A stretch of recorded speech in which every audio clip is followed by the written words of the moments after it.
Selamat sore teman-teman. Assalamualaikum warahmatullahi wabarakatuh. Samprazan, sampurasun. Kita kembali pada cerita Kres.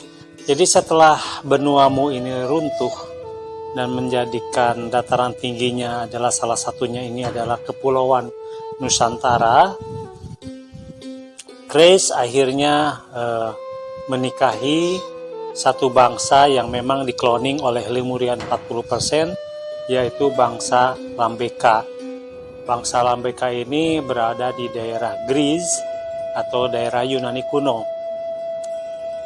Watak daripada Lambeka ini adalah senang bersenang-senang ya. Di beberapa film Yunani, Romawi, senang pesta pora dan sebagainya.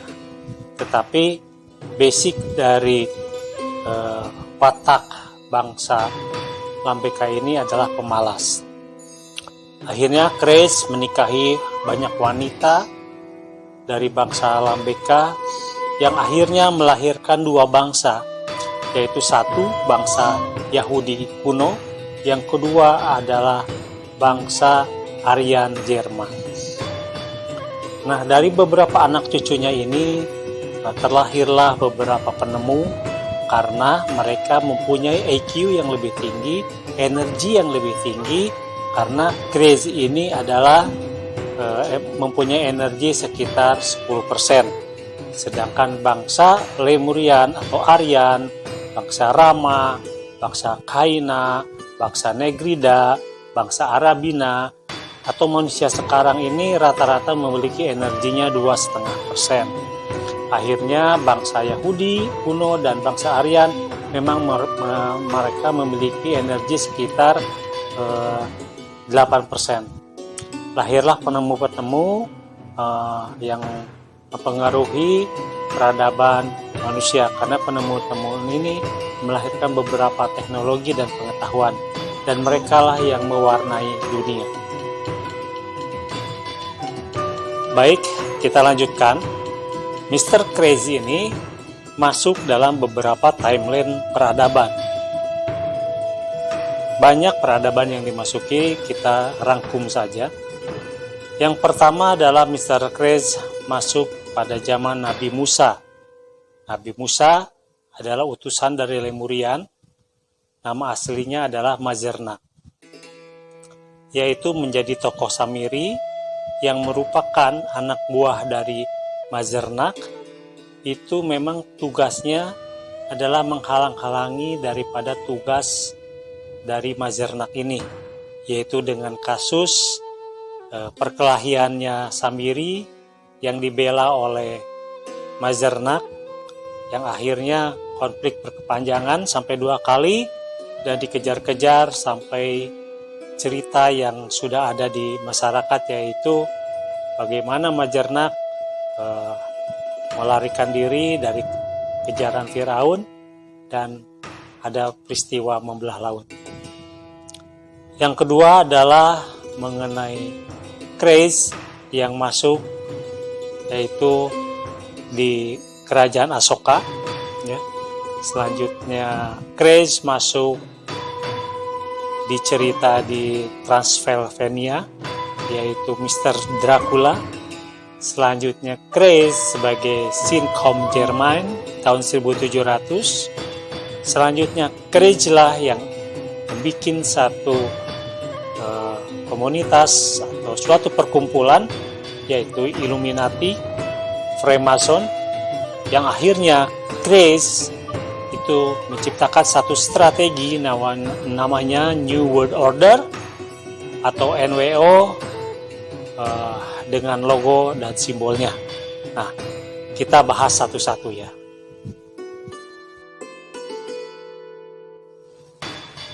Kalangan para penganut teori konspirasi, 9 lelaki misterius disebut sebagai perkumpulan rahasia tertua dan paling berkuasa di dunia.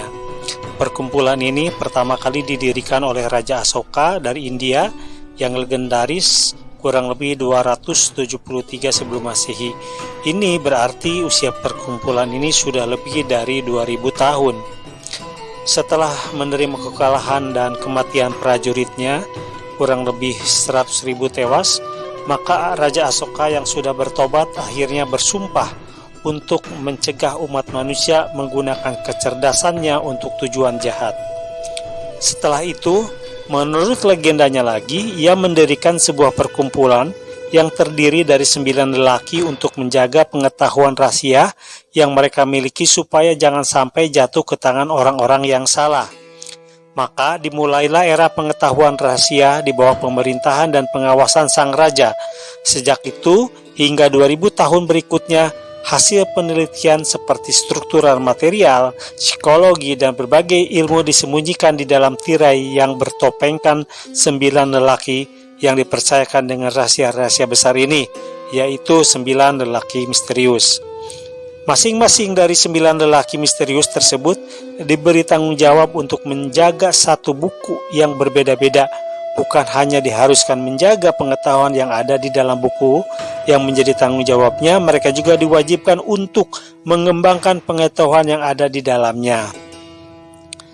Masing-masing buku tersebut memiliki bidang keilmuan yang berbeda-beda. Semuanya memiliki pengaruh luar biasa atas kehidupan umat manusia. Menurut kisah tradisional, 9 buku tersebut memiliki subjek sebagai berikut. Pertama, perang propaganda dan psikologi. Rahasia mengenai propaganda dan perang psikologi diaplikasikan dalam sekumpulan pesan yang dapat digunakan untuk mempengaruhi pemikiran masyarakat luas. Buku kedua, fisiologi, yaitu ilmu yang mempelajari mekanisme fisikal dan fungsi biokimia organisme hidup. Buku ini disebut memiliki arahan bagaimana melakukan sentuhan kematian, yaitu pukulan yang dapat menyebabkan kematian akibat terbaliknya aliran darah dalam urat saraf. Menurut sebagian orang, cabang olahraga judo tercipta akibat rahasia yang bocor dari buku ini. Yang ketiga, buku mikrobiologi.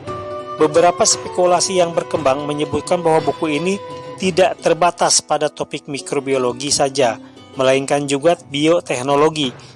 Dalam beberapa versi legenda, air sungai Gangga disebut dimurnikan dengan mikrobiologi tertentu yang telah direka oleh kelompok 9 dan dilepaskan ke sungai itu dari markas rahasia di Himalaya. Yang keempat, alkemi.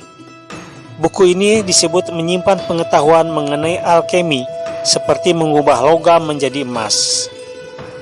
Jadi di India ini beberapa kumpulan sewaktu bencana alam, kumpulan organisasi keagamaan disumbang oleh Raja Asoka, yaitu berupa emas. Yang kelima adalah buku komunikasi, termasuk kemampuan untuk mengkomunikasi dengan ekstraterestrial. Jadi di sini ada pembelajaran mengenai bahasa-bahasa dan teknik berkomunikasi dengan makhluk cerdas di universe. Buku 6 adalah gravitasi. Ini mengajarkan bagaimana membuat Vimana atau UFO pesawat intergalaksi. Yang buku ketujuh adalah kosmologi, yaitu menyimpan pengetahuan bagaimana caranya bergerak dengan kecepatan cahaya melewati ruang dan waktu. Yang ke-8, buku cahaya. Buku ini membahas cara meningkatkan atau mengurangi kecepatan cahaya dengan tujuan untuk memanfaatkan sebagai senjata. Buku terakhir 9 yaitu buku sosiologi. Di dalamnya terdapat pengetahuan mengenai arah peradaban dan bagaimana cara memprediksi keruntuhannya. Jadi 9 buku ini dipegang oleh 9 orang yang ternyata yang 8 itu adalah anak cucu daripada Mr. Kress. Dan Mr. Kress itu hadir juga, yaitu untuk menangani buku yang keempat mengenai alkemi.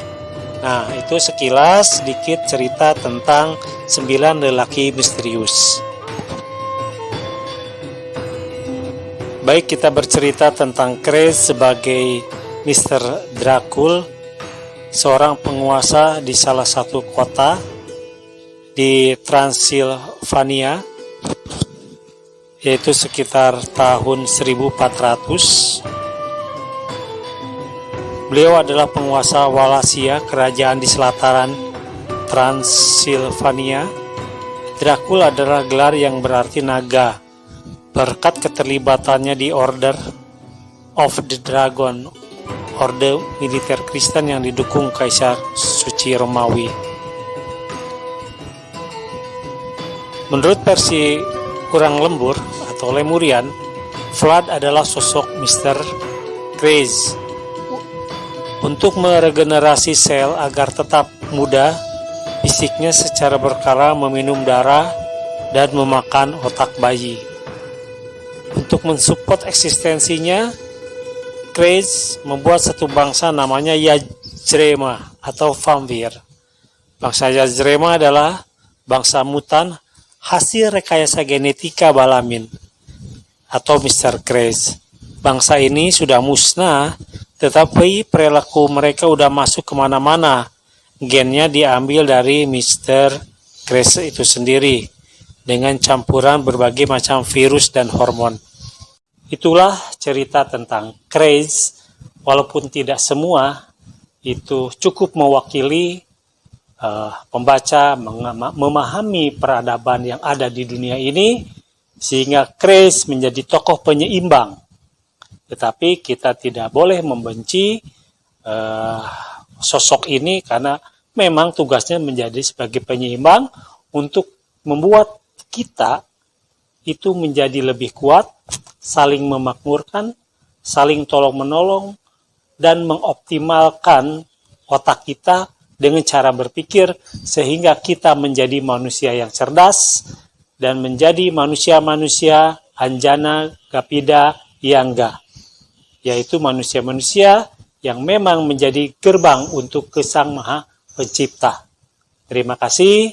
Assalamualaikum warahmatullahi wabarakatuh. Samprazan, Rahayu, Namaste.